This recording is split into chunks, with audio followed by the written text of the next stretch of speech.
My guest today is a controversial crusader for social change. She wants to reduce the number of children born to drug-abusing parents. Few could quarrel with that.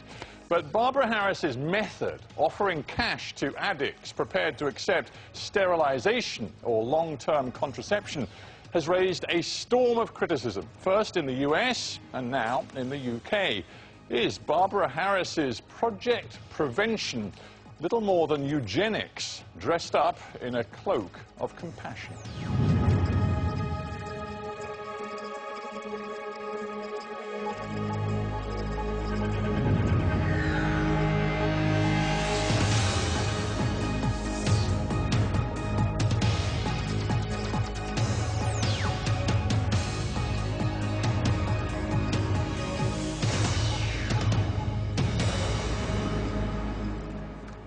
Barbara Harris, welcome to Hardtalk. Thank you for having me. Your mission for the last 20 years and more seems to have been to stop certain people having children. Why? It's actually been 10 years, and well, it started because my husband and I adopted 4 of 8 drug-exposed infants born to a Los Angeles drug addict. And watching them come home and go through withdrawals and seeing how they suffered, it angered me. At first, it angered me at the birth parents because I thought, how dare they do this? And then my anger became at the system that allows them to do that. Just drop off a baby at their local hospital yearly, and in some cases twice yearly when the babies are born premature, and then just walk away with no consequences. So it angered me, and I tried to get legislation passed, first of all, to make it mandatory that they had to use long-term birth control. And when that didn't work, I decided that at that point I had 2 options. One was nothing, and that wasn't an option for me. So I just talked to a law professor that I knew, asked if I could pay drug addicts to be responsible and use birth control. And when he told me I could, then that's what we did. And that's why I mentioned the 20-year span, because it's not just about your Project Prevention, but your interest in this does go way back. And as you say, perhaps it was sparked by fostering the first of what became 4 children who'd been born to drug-abusing mothers, and you took them in. What did you learn from that direct experience? Well, the first thing I learned was that I, like a lot of people, we realize that there's drug addicts and we realize people do drugs, but before I took Destiny into my home and realized her mother was an addict, I never really thought about addicts having babies. I mean, it wasn't anything that I ever thought about. And when we got her, we learned that she was the 5th baby born to the same mother, that she tested positive for crack, PCP, and heroin when she was born. And when we got her and took her home 4 months later, we got a phone call saying the mother had had her 6th baby, a baby boy. Did we want him? So we brought him home because we wanted them to be together. And the next year we got a phone call saying she had had her 7th baby, a baby girl. Did we want her?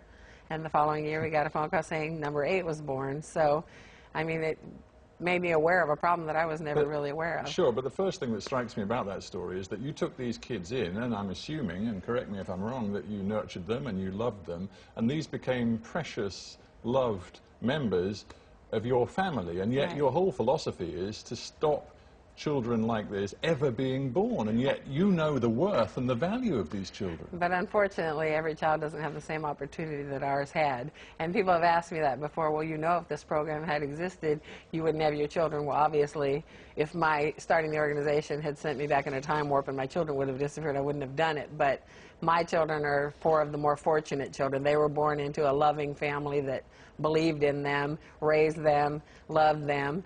And most of these children don't get that opportunity. What comes across to me, particularly in your early campaigning, before you set up the specific Project Prevention that we're going to talk about, but what I get from your early work and words is a profound judgmentalism about the parents, particularly the women, the drug-abusing women who are having children. There seems to be a sort of a disgust with these people. In the beginning, that was what it was. Now I'm more disgusted with the system that allows it to happen. So, because, have you changed then? Because in 1998, when you told Marie Claire magazine, we don't allow dogs to breed, we spay them, we neuter them, we try to keep them from having unwanted puppies, and yet these women are literally having litters of children. Do you regret that? I can't take credit for that. That was actually said by the sister of one of the women we paid. She was referring to her sister, and I quoted her, and I got all the credit for it, which is unfortunate. Well, you she talk came about up credit, with the but did you idea really, that- do you now sort of disavow those words? Because in a sense, you're saying these people are subhuman. Because it is true. These women don't just have 1 or 2 children. These women have, I met a woman in New York that had 21 children in the system. So people don't realize that these women don't just have 1 or 2 children and stop. They have a child every year. But a raft of academic after research shows that actually drug-abusing women who become mothers do not, on the whole, have more than the average number of children. Some do, but then some women who aren't on drugs have a lot of children too. The average is about the same. That's not true. Well, the academic research says it is. Well, those people haven't researched the women I've researched, because I have over 3,000 women that come through my program, and I've done stats on all of them, and they have a lot more children But than that's anybody obviously I not a know. national sample. That's just the women you're dealing with. It's true. It's what I'm dealing with. So, I mean, I can't argue against what you know, but I know what I know. Talking about this judgmentalism, there also seems to be an element that you, at least for a time, tell me if you've changed, but you wanted to punish these women because look at the law that you supported, the bill change that never happened, but you supported in California in 1996. It would have brought in a maximum prison term of up to 10 years for women who repeatedly had children who had been harmed by the mother's abuse of drugs. Right. Up to 10 years in prison. That part of the bill was not my part of the bill. That was added by the senators and the people in politics. And you supported that bill? My part of the bill was that these women have to use mandatory long-term birth control, and obviously I hoped that they would choose birth control over going to jail, which I believe most people would, and I supported it because not supporting it is doing nothing, and to me doing nothing is worse than supporting a bill that would send somebody to prison. To be clear, you supported that bill. Again, I'm just supported wondering how that much bill. you've changed. Do you now regret supporting a bill which would have imprisoned for many years No, I don't. women who took drugs No, I during don't regret pregnancy? supporting that because it was doing something. Because the people who would criticize the bill, they're doing nothing. So I support doing something about anything, and it was doing something rather than nothing, which was being done before the bill. Would you still support the criminalizing of women who take drugs during pregnancy? I would hope that, no, I don't believe that they should put them in jail because then they won't go to their hospital and deliver their baby, but that was put in there as a choice, and I'm sure that most addicts would choose birth control over jail. Most people would. Your stance, according to Lynn Paltrow, who is the Executive Director of the National Advocates for Pregnant Women, is not worthy, suggests rather that there is a portion of the population that is not worthy of reproducing. Is that a fair summation of how you feel about a certain sector of society? She uses the word worthy, and I use the word responsible.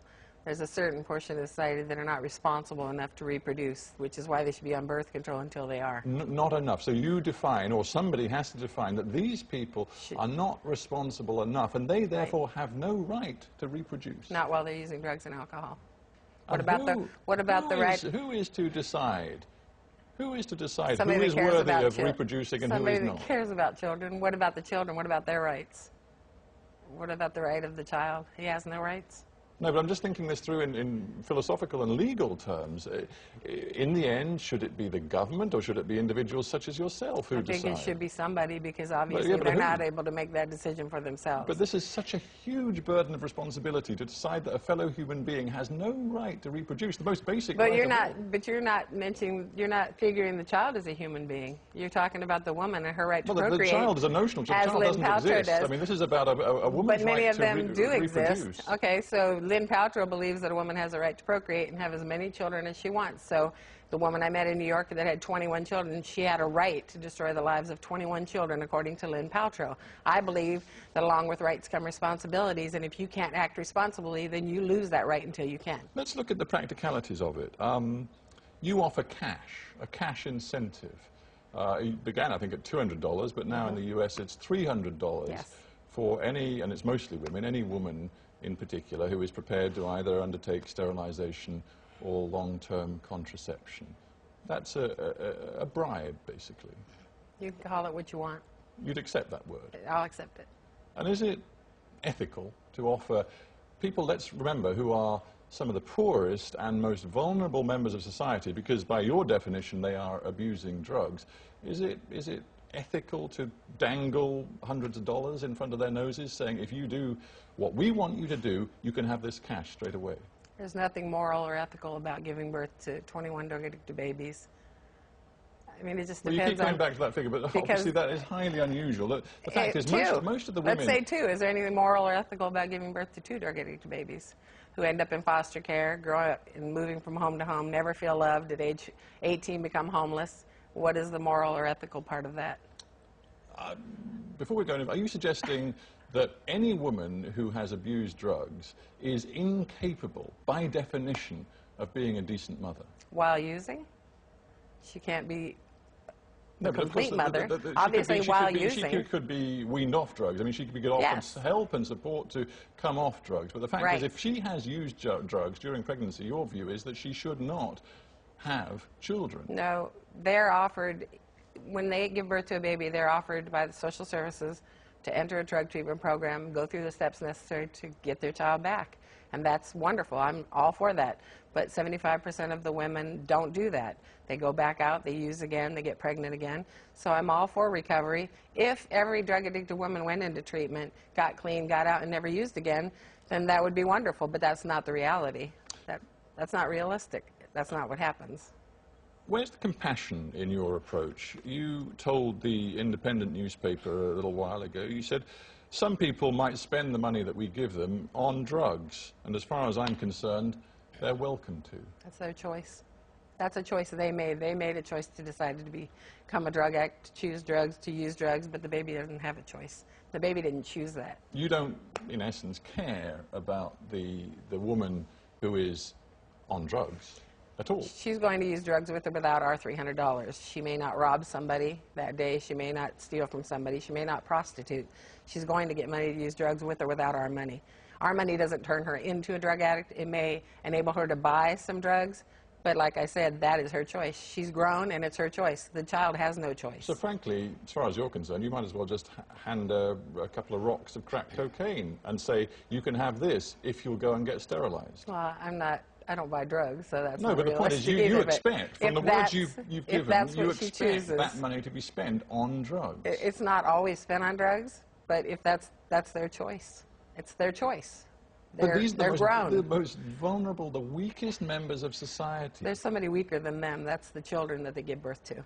Yeah, but these children don't exist at the time. These are women you want to get sterilized so they cannot ever have children. And we want them on long-term birth control so they don't get pregnant while they're using drugs. People might... Sterilization is one option. That's their choice. People watching this might perhaps feel that it's sterilization that is a big issue here, because sterilization for a woman is irreversible. I mean, if the woman, let's say she's 18 years old, let's say she's, for one reason or another, fallen into a heroin addiction, and she is desperate, and she needs the cash, and she sees your advertisements, your flyers offering cash, and she agrees, she's out of her mind with drugs, to take up the offer of sterilization for $300. They won't sterilize an 18-year-old girl. Who would they sterilize? Well, okay, let's say she's 25. What does it really matter? And if she's had children, she has to have had children in order for that to happen. So she's had children. She will never, it's not that she will never be able to have children. She has had children. And if she doesn't get sterilized and doesn't get on birth control, and we wait for her to get clean, let's wait 5 years, because she might get clean in 5 years, okay? But that's a gamble. So we're going to wait. And then she gets clean in 5 years. She still had 5 children whose lives might be destroyed. What would you say to the woman who comes to you 5 years from now and says, you know what, Barbara Harris, I took your money, I got sterilized, and now I bitterly regret it. I want to have another child, and because of you, I can't.